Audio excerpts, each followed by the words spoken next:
Hi home buyers, another day, another home journey. Samahan niyo akong saksihan ang turnover unit ng aking client.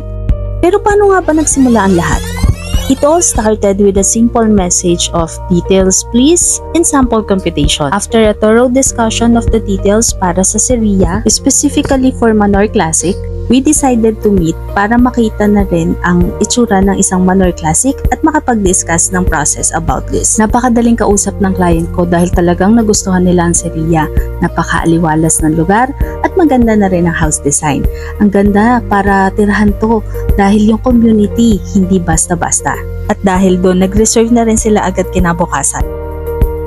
The long wait is finally over dahil house turnover na. Imagine nag-reserve sila noong January at ngayong September, house turnover na. Kaya samahan natin sila sa unang silip nila sa kanilang unit.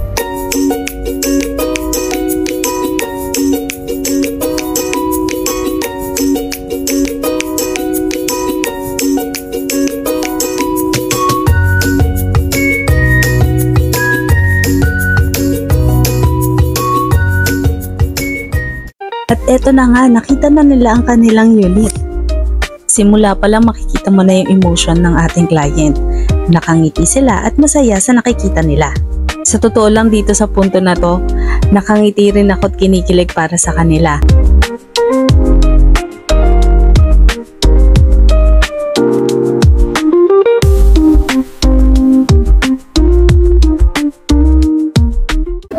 Welcome!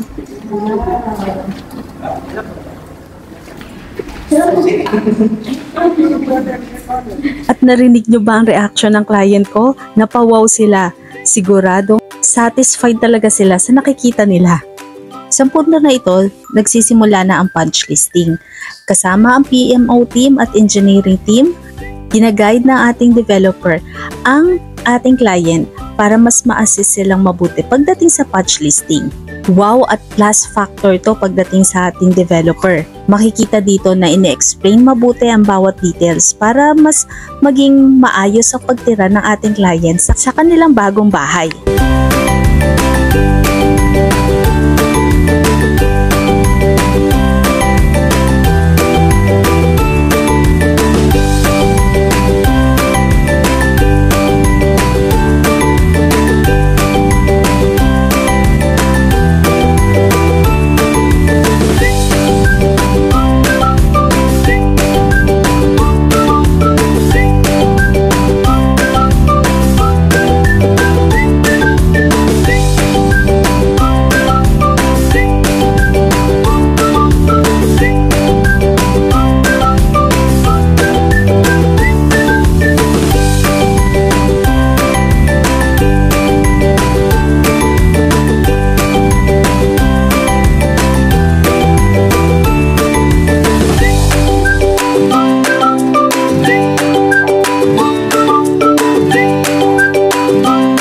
Makikita dito na all throughout ng punch listing ay naka-assist ang team na nagre-represent ng ating developer.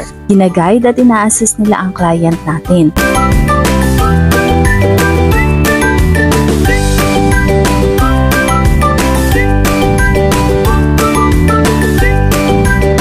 Actually, as a real estate salesperson, and siguro dun na rin sa mga broker, ito yung situation na nagpapamotivate sa amin. Nagiging part kami ng journey ng aming client para kaming tulay na nagdudugtong dun sa aming client para sa kanilang future home. Both the client and the real estate salesperson and the broker, kailangan dito ay tiyaga at pagtitiwala.